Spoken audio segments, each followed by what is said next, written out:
আপনারা জানেন যে গত প্রায় ৩.৫ দশক যাবৎ বাংলাদেশে দুটো রাজনৈতিক দল পালা বদল করে ক্ষমতায় এসছে। ৯১ সালে বিএনপি ক্ষমতায় এসছে, আবার ৯৬ সালে বিএনপির ছন্দপতন, আওয়ামী লীগ এসছে। আবার ২০০১ সালে আওয়ামী লীগের ছন্দপতন, বিএনপি ক্ষমতায় এসছে। আবার বিএনপি সরকারের পতনের পর ২০০৮ সালের নির্বাচনে আবারও বিএনপির ছন্দপতন হয়ে আওয়ামী লীগ ক্ষমতায় এসছে। আওয়ামী লীগ দীর্ঘ প্রায় ১৫.৫ বছর রাষ্ট্র ক্ষমতায় ছিল। এই ৩.৫ দশকের ইতিহাসটা আসলে দুটি রাজনৈতিক দলের পালাবদলের ইতিহাস। ক্ষমতা একবার এই দল আসে, একবার ও দল আসে। এখন কি এটি চেঞ্জ হতে যাচ্ছে, ট্রেন্ডটি, যে দ্বিদলীয় বাংলাদেশে একটা ব্যবস্থা? যদিও বাংলাদেশের প্রধান রাজনৈতিক দল আসলে দুটি রাজনৈতিক দল, একটি আওয়ামী লীগ, একটি বিএনপি। আমি যত কথাই বলি জামাত, যত কথাই বলি নতুন রাজনৈতিক দল এনসিপি, জামাত সংগঠিতভাবে পরিচালিত হয়, অস্বীকার করবার উপায় নেই।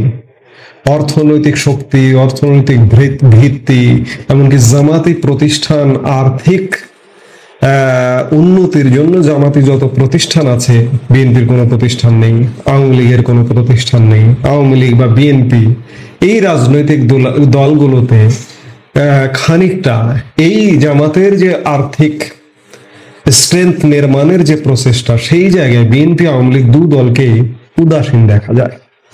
এদিক দিয়ে জামাত এগিয়ে, কিন্তু শুধুমাত্র অর্থ দিয়ে তো আর রাজনীতি হয় না। জামাত অর্থবিত্তে, অর্থনৈতিক স্ট্রেংথে এবং সাংগঠনিকভাবে যথেষ্ট সুগঠিত, কিন্তু তারপরেও মানুষের মন জয় করার বিষয়টি নানান কারণে, তারা ধর্মভিত্তিক রাজনৈতিক দল। কারণ বাংলাদেশ হচ্ছে ধর্মপ্রধান, ৯২% মুসলিমের দেশ, কিন্তু সব মুসলিম কেন জামাত করে না? এমনকি সব ধর্মভিত্তিক রাজনৈতিক দল, জামাত ছাড়া অন্যান্য আরো রাজনৈতিক দল আছে, তারা কেন জামাত করে না? জামাতকে সমর্থন করে না, জামাতকে ভোট দেয় না, পছন্দ করে না, কেন করে না? কিন্তু আছে, সেই কিন্তুটা বিস্তারিত আলাপের বিষয়। সেই জায়গায় প্রধান দুটি রাজনৈতিক দল হচ্ছে বিএনপি এবং আওয়ামী লীগ। সেই বিচারে পালাবদলের হিসেব যদি করি, এই বছর বা এবার এ যাত্রায় বিএনপির ক্ষমতায় আসার কথা, কিন্তু সত্যিকার অর্থে আওয়ামী লীগ এই মুহূর্তে একদম অনুপস্থিত। গত ৯ মাসে বাংলাদেশে আওয়ামী লীগ ঘুরে দাঁড়াতেই পারছে না পরিবেশ পরিস্থিতির কারণে।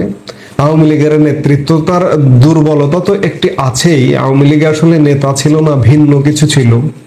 নেতা যারা নিবেদিত প্রাণ, তাদেরকে সাইড লাইনে বহু আগে পাঠিয়ে দেওয়া হয়েছে, কমপক্ষে ১ দশক আগে, যেহেতু দীর্ঘদিন ক্ষমতায় ছিল। ক্ষমতার রসকস খেতে এসেছিল দুর্বৃত্তরা। আমি গতকালকের একটি ভিডিওতেও বলেছি যে কেন্দ্রীয় কমিটির তালিকা যদি দেখেন, জেলা কমিটির তালিকা যদি দেখেন, উপজেলা কমিটির তালিকা যদি দেখেন, যদি নেতা থাকতো, নেতৃত্ব থাকতো, এই যে আমরা তো আওয়ামী লীগ করি না, কিন্তু অন্যায়ের বিরুদ্ধে সোচ্চার কণ্ঠ জাগিয়ে রেখেছে। কই ওই যে আওয়ামী লীগের যে সুযোগ সুবিধা ভোগকারী, ১৬ বছরের যে এত বেনিফিশিয়ারি, দেখি না তো আওয়ামী লীগের পক্ষে দুটো কথা বলা, দেখবো না। কারণ নীতিহীন, আদর্শহীন মানুষ দিয়ে আওয়ামী লীগ ভরে গিয়েছিল।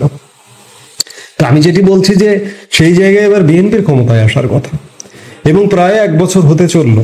১ বছরের ৩ ভাগ ৯ মাস, অনেক সময়, কিন্তু বিএনপি ক্ষমতায় আগামী দিনে যাবে মনে তো হচ্ছে না। আমি যেটি বলছিলাম যে আওয়ামী লীগের যে সত্যিকার অর্থে সবচেয়ে বেশি বিপদে হচ্ছে এই মুহূর্তে বিএনপি। কারণ গত ৯ মাসে বিএনপি নিজেরা নিজেদের বিতর্কিত কর্মকাণ্ডের কারণে বিতর্কিত হয়েছে, এবং তাদের বিতর্কগুলোকে অনেক বেশি সামনে আনছে জামাত, এনসিপি বা অন্যরা। সেই জায়গায় বিএনপিকে ধ্বংস করবার একটা পায়তারা। আওয়ামী লীগকে তো আসতে দিতে চাইছে না বিএনপি, এটি এখনো বুঝতে পারছে না। হ্যাঁ, বিএনপির উপরে উপরে অনেক সাপোর্ট দিচ্ছে।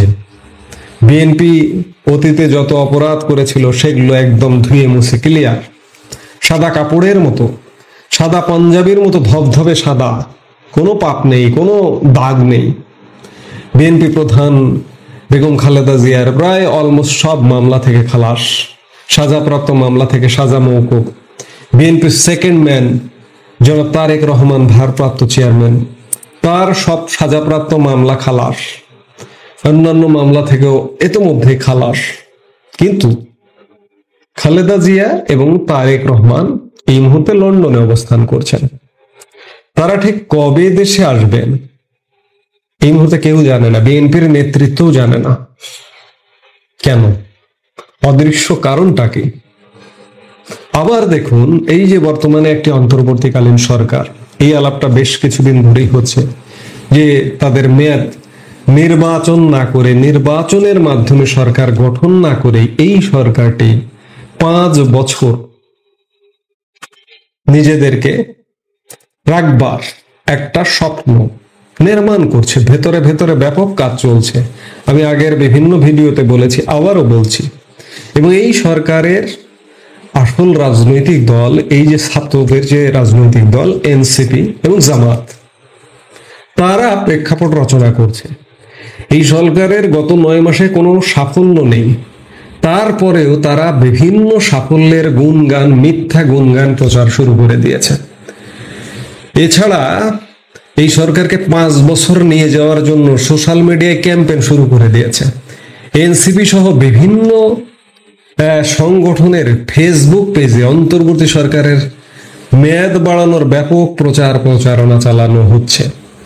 জাতীয় নাগরিক কমিটি এনসিপির যে ফেসবুক গ্রুপ, সেই গ্রুপে 2029 সালে নির্বাচন নিয়ে মতামত চাওয়া হয়েছে। এগুলো কিসের লক্ষণ?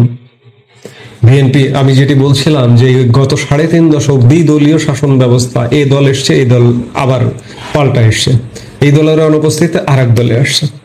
বিএনপিকে কি ক্ষমতায় আসতে দেবে এনসিপি বা জামাত? দেবে না। এবং এই সরকারকে দীর্ঘ বিলম্বিত করবার কারণটা হচ্ছে এই সরকারের রাজনৈতিক দল হচ্ছে এনসিপি এবং জামাত। তারা কিন্তু এখন এই মুহূর্তে ক্ষমতাকে ফুল ফেজে এনজয় করছে। তারা সরকারি দল হিসেবে, সরকারি দলের সংগঠন হিসেবে, যেমন আজ থেকে 9 মাস আগে আওয়ামী লীগ ক্ষমতায় ছিল সরকারে, এবং রাজনৈতিক দল হিসেবে আওয়ামী লীগ যে সুযোগ সুবিধা ভোগ করত, এই দুটি দল জামাত এবং এনসিপি ভাগাভাগি করে সুযোগ সুবিধা ভোগ করছে। বিএনপিও সুযোগ সুবিধা ভোগ করছে। এটি সুযোগ সুবিধা ভোগ করছে না এটা বলা যাবে না, কিন্তু বিএনপি বলতে গেলে বলা যায় কিছু নগ্ন সুযোগ সুবিধা ভোগ করতে গিয়ে অনেক বেশি বিতর্কিত হয়ে পড়ছে, বিশেষ করে দখলদারিত্বের কারণে। এবং এটি বিএনপির দখলদারিত্বটা নগ্ন, এটি সবাই দেখতে পাচ্ছে। এবং এই যে এনসিপি এবং জামাত বিএনপির এই দখলদারিত্ব নিয়ে আলাদা ক্যাম্পেইন চালাচ্ছে, এতে করে মানুষের মধ্যে ব্যাপক বিতর্কের সৃষ্টি হচ্ছে। সেই জায়গা থেকে বিএনপি রাজনৈতিকভাবে ক্ষতিগ্রস্ত হচ্ছে। এবং এই সরকারটির মেয়াদ যদি 5 বছর বাড়ানোর একটা পায়তারা হচ্ছে, এবং এটা যদি সফল হয়, বিএনপি ক্ষমতায় আগামী 5 বছরে তো যদি টিকে গেল এই সরকার, বিএনপি কিছু করতে পারবে না। এবং বিএনপিকে আমি আগে অনেকবার বলেছি যে বিএনপিকে বর্তমানে যারা চালাচ্ছে সবকিছু, এনসিপি কিংবা জামাত, বিএনপিকে কোনো শক্তিশালী কিছু মনে করছে না। কারণ বিএনপি এখন পর্যন্ত কোনো শক্তিমত্তার পরিচয় দিতে পারেনি। এই যে নির্বাচন ব্যবস্থা, নির্বাচনে রোড ম্যাপ চাইছে দীর্ঘদিন ধরে, গত 9 মাস ধরেই চাইছে। এখন পর্যন্ত ইউনূস সরকার নির্বাচনের কোনো রোড ম্যাপ দেয়নি। কথার কথা মুখে ফুলঝুরি ঝাড়ছে যে ডিসেম্বর অথবা আগামী জুনের মধ্যে নির্বাচন হবে। কিন্তু আদেও নির্বাচন বিএনপি যদি চাপ সৃষ্টি না করতে পারে, তাহলে ধরে নেবেন সরকার টিকে গেল, এবং সরকারি দল জামাত এবং এনসিপি তারা তাদের কর্মকাণ্ড চালিয়ে যাবে। এবং 5 বছর পর যে নির্বাচনটি হবে, সেই নির্বাচনে এনসিপি নিজেদেরকে অর্থ বিত্ত বিভিন্নভাবে শক্তিশালী করবার চেষ্টা করবে। জামাত যা আছে, যতটুকু আছে, আরো বেশি শক্তিশালী করবার চেষ্টা করবে। এবং 5 বছর পর 29 সালে নির্বাচনের প্রচারণা চালাচ্ছে। নির্বাচন নিয়ে মতামত চাওয়া হয়েছে এনসিপির ফেসবুক গ্রুপে। সেই 29 সালে যে নির্বাচনটি হবে, বিএনপিকে কোনোভাবেই ক্ষমতায় আসতে দেবে না। একটি প্রহসনের সাজানো নির্বাচন হবে। সেই জায়গা থেকে বিএনপি আসলে সত্যিকার অর্থে এই মুহূর্তে সবচেয়ে বেশি বিপদে আছে, এমনকি আওয়ামী লীগের চেয়েও বিপদে আছে। আওয়ামী লীগ তো সদ্য ক্ষমতাচ্যুত, তাদের অগোছালো একটা ব্যাপার, অগোছালো না থাকলে এতদিন অনেক কিছু ঘটে যেত। এই অগোছালোটা গোছাতে সময় লাগবে, কিন্তু বিএনপি তো দীর্ঘদিন মাঠে থাকতে থাকতে গুছিয়ে থাকার কথা এবং ক্ষমতা প্রত্যাশী থাকবার কথা, কিন্তু সেই জায়গায় বিএনপির অবস্থা ভয়ানক খারাপ। আগামী 5 বছর মনে করুন, ধরুন যে এই সরকার টিকে গেল, যদিও টিকতে পারবে না নানান কারণে, যত এই ধরনের ষড়যন্ত্র করবে তত এই সরকারের পতন ত্বরান্বিত হবে, নিশ্চিত হবে। কিন্তু টিকে গেল, টিকে যাবার পরেও যে প্রহসনের নির্বাচনটি হবে তাতেও বিএনপিকে ক্ষমতায় আসতে দেবে না। এবং ততদিনে আওয়ামী লীগ কিন্তু যে কোনো মূল্যে, কারণ আওয়ামী লীগ হচ্ছে সত্যিকার অর্থে আওয়ামী লীগ, আওয়াম মানে জনগণ, জনগণের দল আওয়ামী লীগ। যদিও গত 16 বছরে পারিবারিক দলে পরিণত হয়েছিল, পরিবার লীগে পরিণত হয়েছিল, সেটি ভিন্ন বিষয়, ভিন্ন আলাপের বিষয়। তো সেই জায়গা থেকে আওয়ামী লীগ কিন্তু ঘুরে আসবে, ঘুরে দাঁড়াবে। এই ঘুরে দাঁড়ালে বিএনপি কিন্তু ক্ষমতা থেকে শুধু দূরে সরে যেতেই থাকবে।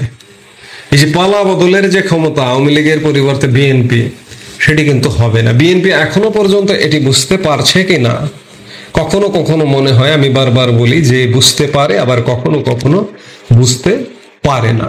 বিএনপির এটা উপলব্ধি করা দরকার, যে বোঝা দরকার যে তাদেরকে অন্ততপক্ষে এনসিপি, জামাত এবং ইউনূস সরকার ক্ষমতায় আসতে দেবে না।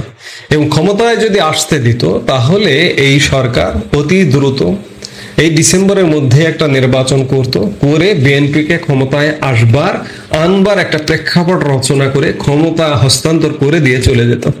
কিন্তু কোনো লক্ষণ নাই।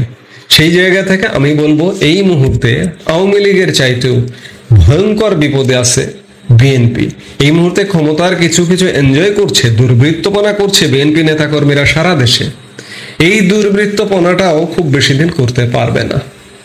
বিএনপি যদি ক্ষমতায় না আসে এবার, তাহলে বিএনপির পরিণতি কিন্তু খুব ভয়ঙ্কর পরিণত হবে। বিএনপির নেতাকর্মীদেরও ধরে রাখতে পারবে না। বিএনপির নেতাকর্মী অন্য দলে চলে যাবে, বিশেষ করে এনসিপিতেই চলে যেতে পারে। কারণ হচ্ছে এনসিপি একটি নতুন রাজনৈতিক দল হয়েছে। আগামী 5 বছর পর নির্বাচন তারা করবার স্বপ্ন দেখে। সেই নির্বাচনে তাদের লোকজন লাগবে। সেই লোকজনগুলো কোথা থেকে আসবে? আওয়ামী লীগ থেকে আসবে না, আসলেও সেটা সীমিত, এবং সেটা হচ্ছে আওয়ামী লীগের হাইব্রিড আসতে পারে, সুবিধাবাদীরা আসতে পারে, যেগুলো আওয়ামী লীগের কোনো কাজে লাগবে না। কিন্তু বিএনপি থেকে এনসিপিতে যাবার একটা বড় ধরনের শোরগোল পড়ে যেতে পারে। যদি দেখে যে বিএনপি কোনো কাজ করতে পারছে না, তখন বিএনপি তো আসলে বিএনপি রাজনৈতিক দলটাই শুরু থেকে গড়ে উঠেছে বিভিন্ন রাজনৈতিক দল, বিভিন্ন মত পথ, বাম ডান, বিভিন্ন পন্থীদের একটা সম্মেলন। সেই সম্মেলনের লোকজন এনসিপিতে চলে যেতে পারে। সেই জায়গায় এই মুহূর্তে সত্যিকার অর্থে সবচেয়ে বড় বিপদে আছে আওয়ামী লীগের থেকে বিএনপি।